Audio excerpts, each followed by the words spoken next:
5 തലമുറകളായി നിങ്ങൾക്കൊപ്പം PRS hospital.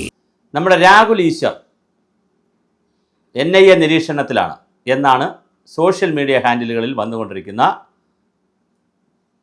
വൈറലായി മാറിക്കൊണ്ടിരിക്കുന്ന ഒരുപാട് പോസ്റ്ററുകളും മറ്റു കാര്യങ്ങളും കമൻറ്റുകളും. മാത്രമല്ല ഞാനൊരു വീഡിയോ 1-2 വീഡിയോ എൻ്റെ ഈ കേരളത്തിലെ കൊലപാതകവുമായി ബന്ധപ്പെടുത്തിയും അഫ്രീദി നമ്മുടെ ദുബായിലെ ക്യൂബ പരിപാടിയുമായി ബന്ധപ്പെടുത്തി അഫ്രീദിയുടെ വരവുമായി ബന്ധപ്പെടുത്തി ചില വീഡിയോസ് ചെയ്തതിൻ്റെ തൊട്ട് താഴെ കമൻറ്റാണ് ഇയാളുടെ രാഹുൽ ഈശ്വറിൻ്റെ പ്രവർത്തനങ്ങൾ നിരീക്ഷിക്കണം, അദ്ദേഹത്തിന് സുഡാപ്പികളുമായി ബന്ധമുണ്ട്, അതിന് ഇസ്ലാം തീവ്രവാദവുമായിട്ടുള്ള ബന്ധമുണ്ടെന്നൊക്കെ പറഞ്ഞ് വലിയ കമൻറ്റുകളാണ് താഴെ വന്നിരിക്കുന്നത്. മറ്റൊരു വീഡിയോ ഞാൻ കാണാനിടയായി. രാഹുൽ ഈശ്വറിൻ്റെ ഭാര്യ ഒരു തിരുവനന്തപുരത്തുള്ള ഒരു കമ്പനിയുടെ ബേക്കറിയുടെ പരസ്യത്തിൽ നിൽക്കുന്നു. ആ ബേക്കറിക്ക് തീവ്രവാദ സംഘടനകളുമായി ബന്ധമുണ്ട്. ഇങ്ങനെ ഒരുപാട് വാർത്തകൾ വരുന്നു. പക്ഷേ ഞാൻ അത് പറയാനല്ല, അപ്പം അദ്ദേഹം എന്നെ നിരീക്ഷണത്തിലാണോ അല്ലെങ്കിൽ CBI അദ്ദേഹത്തെ അന്വേഷിക്കുന്നുണ്ടോ ഇതൊന്നും എനിക്ക് അറിയില്ല. ഞാൻ ഈ രാഹുൽ ഈശ്വറിനെ ആദ്യം പരിചയപ്പെടുന്നത് സൂര്യ TV-യിലെ ഒരു ബിഗ് ബോസ് പോലൊരു പരിപാടിയായിരുന്നു. വളരെ ഒരു വീട്ടുകാർക്കും ഒരു കുടുംബക്കാർക്കും ഇരുന്ന് കാണാൻ കഴിയാതെ നമ്മളെ പഴയ അശ്ലീല മാഗസിനുകൾ നമ്മൾ തമ്പാനൂർ ചെല്ലുമ്പോൾ അന്ന് ചെറുപ്പക്കാരൊക്കെ വാങ്ങുന്ന മാഗസിനുണ്ട്. അപ്പോൾ നമ്മൾ ഈ മാഗസിനൊക്കെ തറയിലിട്ട് വിൽക്കാനായിട്ട് വച്ചേക്കും. അപ്പോൾ 2 മിനിറ്റ് ഏതെങ്കിലുമൊക്കെ മാഗസിൻ നോക്കിയിട്ട് അവിടെ ചുമ്മാ നിന്നാൽ മതി, അയാൾ മാഗസിൻ വിൽക്കുന്നോ കണ്ണിറക്കി കാണിക്കും. പിന്നെ നമുക്ക് എടുത്തു തരുന്ന കംപ്ലീറ്റ് അശ്ലീല മാഗസിനുകളായിരിക്കും. അതുപോലെ വലിയ അശ്ലീലമായിട്ടാണ് തോന്നിയത്. ഒരു രാഹുൽ ഈശ്വർ എന്ന പേര്, താഴമൺ കുടുംബത്തിൽപ്പെട്ട ഒരാൾ, ഒരു ബ്രാഹ്മണ കുടുംബത്തിൽപ്പെട്ട ആൾ, പൂജാരിയായിട്ടോ എന്നാൽ വളരെ സംസ്കൃതം വേദവും ഒക്കെ പഠിച്ച് വളരെ നല്ല രീതിയിൽ പോകേണ്ട ഒരു ചെറുപ്പക്കാരൻ. നന്നായി ഇംഗ്ലീഷൊക്കെ പഠിപ്പിച്ച് വീട്ടുകാർ, അതുകൊണ്ട് പുസ്തകമൊക്കെ എഴുതി. പക്ഷേ വളരെ എന്തോ ഒരു പാഴ്വിത്ത് പോലെ തോന്നി കാരണം ആ പരിപാടി കണ്ടപ്പോൾ. പിന്നെ പുള്ളിക്കാരൻ വരുന്നത് ശബരിമല വിഷയത്തിലാണ്. പുള്ളി വളരെ അരഗൻ്റായിട്ട് വന്നത്. പിന്നെ ഈ ഇടയ്ക്ക് ഏത് ചാനൽ എടുത്താലും സ്ത്രീകളെ ആരെങ്കിലും ഉപദ്രവിച്ചത് എന്തിനെന്ന് ചോദിച്ചാൽ അയാൾ പുരുഷന്മാരുടെ അവകാശം പറയും. പശുവിനെക്കുറിച്ചുള്ള ചർച്ചയ്ക്ക് വിളിച്ചാൽ പോത്തിനെക്കുറിച്ച് പറയും. പശുവിനെക്കുറിച്ച് പറയാൻ പറഞ്ഞാൽ പശുവിനെ കൊണ്ട് തെങ്ങി കെട്ടിയിട്ട് പിന്നെ തെങ്ങിനെ വർണ്ണിക്കും. എല്ലാവരും എന്ത് ചിന്തിക്കുന്നുവോ അതിന് തലതിരിഞ്ഞ് നിന്ന് ചിന്തിക്കും.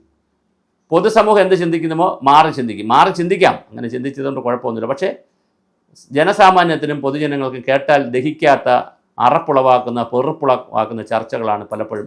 എന്നിട്ട് ബഹളം ഉണ്ടാക്കും, പെട്ടെന്ന് ബഹളവും വലിയ ചർച്ചയിൽ ബഹളം ഉണ്ടാകും.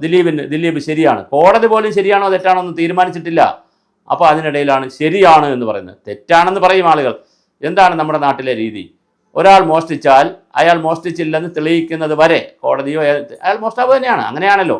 പ്രതി എന്നാണല്ലേ പറയുന്നത്. കോടതിയിൽ വാദിയും പ്രതിയുമാണ്. പ്രതി എന്ന് പറഞ്ഞാൽ അതിൻ്റെ അർത്ഥം എന്താ?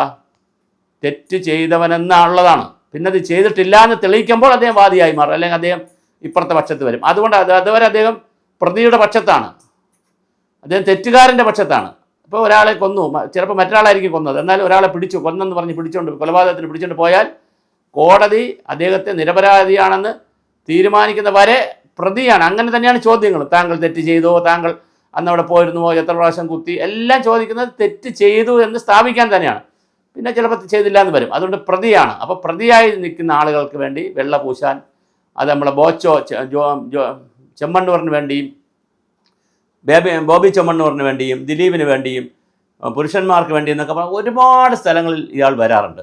അഫ്രീദിക്ക് അബദ്ധം പറ്റിയതാണ്, അയ്യോ ഇതൊരു കൊച്ചു കാര്യമല്ലേ, അബദ്ധം പറ്റിയതല്ലയോ എന്ന്. ഇപ്പോൾ അദ്ദേഹം വീണ്ടും വന്നിട്ടുണ്ട്. അമ്മ ഭാരതത്തിൻ്റെ കൊടിയാണ് എടുക്കേണ്ടത്, സ്വാതന്ത്ര്യ സമരത്തിൻ്റെ കൊടിയാണ് എടുക്കേണ്ടത്. 1947 മിസ്റ്റർ കൊടി ഉണ്ടായത്, അതിന് മുമ്പേ ഉള്ളതല്ലേ ഈ ഭാരതമാതാവും അന്ന്. പിന്നെ കാവ്യ എന്ന് പറഞ്ഞാൽ എന്തോ കുഴപ്പമാണ്. കാവ്യൊക്കെ രാഹുൽ ഈശ്വർ ഈ ഒരു ബ്രാഹ്മണ കുടുംബത്തിൽ, നമ്പൂരി കുടുംബത്തിൽ ജനിച്ച രാഹുൽ ഈശ്വറിന് കാവ്യയെക്കുറിച്ച് അറിയില്ലേ? രാഹുൽ ഈശ്വർ സ്വാമി വിവേകാനന്ദൻ RSS ആയിരുന്നോ?